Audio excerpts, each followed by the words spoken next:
बहुत दिनों की बात है। रामनगर गांव में एक दयालुनाथ नाम का पहलवान था। उसका नाम तो दयालु था पर दया उसके स्वभाव में नहीं था। उसकी माँ का नाम सीता था। उसने मेहनत मजदूरी करके दयालुनाथ को पाल पोस कर बड़ा किया था। वह बेटा जो कि 10 वर्ष बाद बड़े ही मन्नतों से पैदा हुआ था। छोटे से ही वह बहुत ही बदमाश था। गांव के सभी बच्चों से हमेशा लड़ता झगड़ता रहता था। माँ सोची अभी छोटा है, इसलिए ऐसा करता है, बड़े होने पर नहीं क्या करेगा।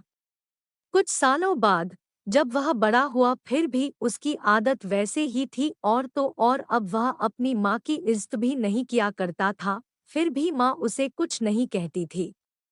वह उसकी गलतियों को अनदेखा करती थी। सीता को ऐसा लगता था कि वह आज नहीं तो शादी के बाद सुधर जाएगा, लेकिन दयालु नहीं सुधरा। जब वह 20 वर्ष का हो गया तो वह और भी अत्याचारी बन गया। उसकी आदत इतनी बिगड़ गई थी कि वह अब अपनी माँ और पिता पर हाथ उठाने लगा था। 2 साल बाद उसके बूढ़े पिता भी दुनिया से चले गए। माँ अब अकेली रह गई थी। उसे अपने बेटे की चिंता होने लगी थी कि उसकी मृत्यु के बाद उसके बेटे का क्या होगा। उसे खाना बनाकर कौन देगा। उसकी माँ ने सोचा इसकी शादी एक अच्छी लड़की से कर देंगे तो दयालु का जीवन सफल हो जाएगा। उसका ध्यान अपने परिवार में लगा रहेगा तो वह गुस्सा भी नहीं करेगा। लेकिन ऐसा नहीं हुआ। शादी के बाद तो वह और भी बिगड़ गया।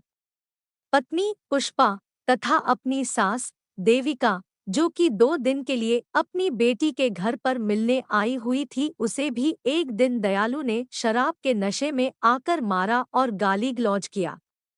बेचारी पत्नी क्या करती, वह गरीब परिवार से थी और ज्यादा पढ़ी लिखी भी नहीं थी, इसलिए वह चुप रही। कुछ महीनों बाद उसकी बूढ़ी माँ की भी मृत्यु हो गई। 4 साल के अंदर उसने पुष्पा 3 बच्चों को जन्म दिया। दयालु उन बच्चों को भी मारा पीटा करता था। पुष्पा यह गम सहती गई और कुछ न कह पाती थी। नौकरों की तरह घर के सारे काम किया करती थी। रात को भी वह चैन की सांस नहीं ले पाती थी। उसका पति शराब पीकर आता और मारा करता था।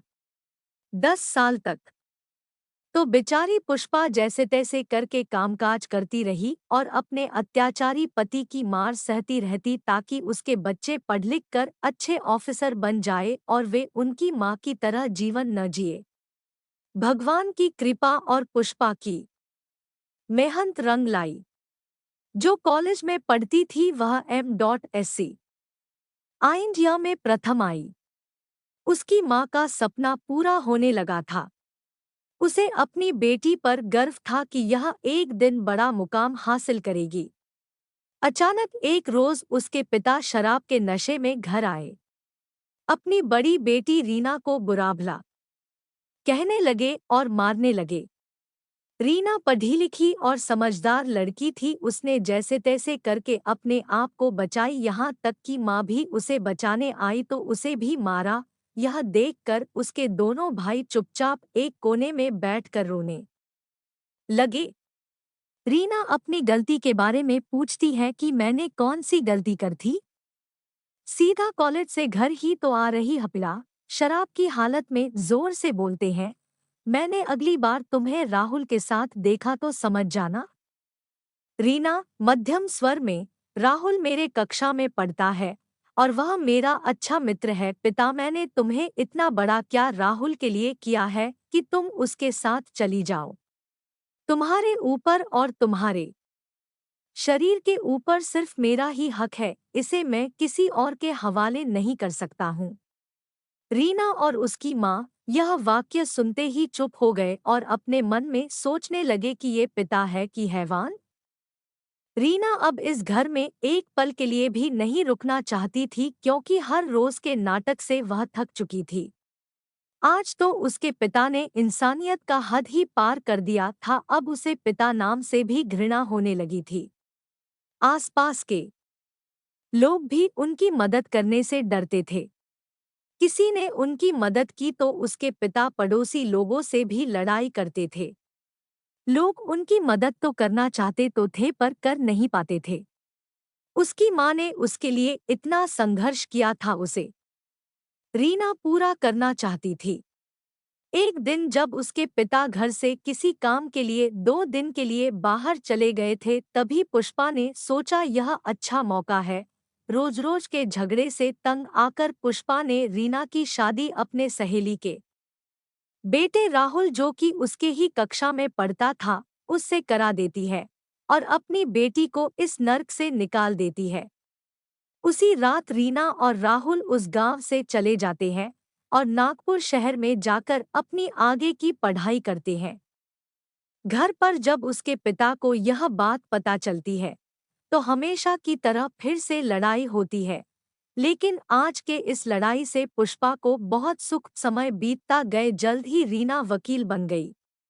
उसने अपनी मां पुष्पा को उस नर्क से आज़ादी दिलाई और अपनी मां सहित दोनों छोटे भाइयों को अपने साथ अपने घर में रखकर अच्छे तरह से पढ़ा लिखा रही है। आज वे सब एक सम्मान का जीवन व्यतीत कर रहे हैं। आता पुष्पा का यह संघर्ष पूरा हुआ।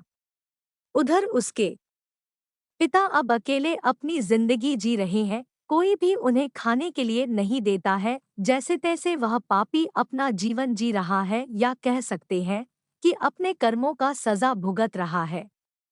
इसलिए ऐसा कहा जाता है कि धरती पर स्वर्ग और नरक है, जो जैसा कर्म करेगा उससे वैसा ही भुगतना पड़ेगा।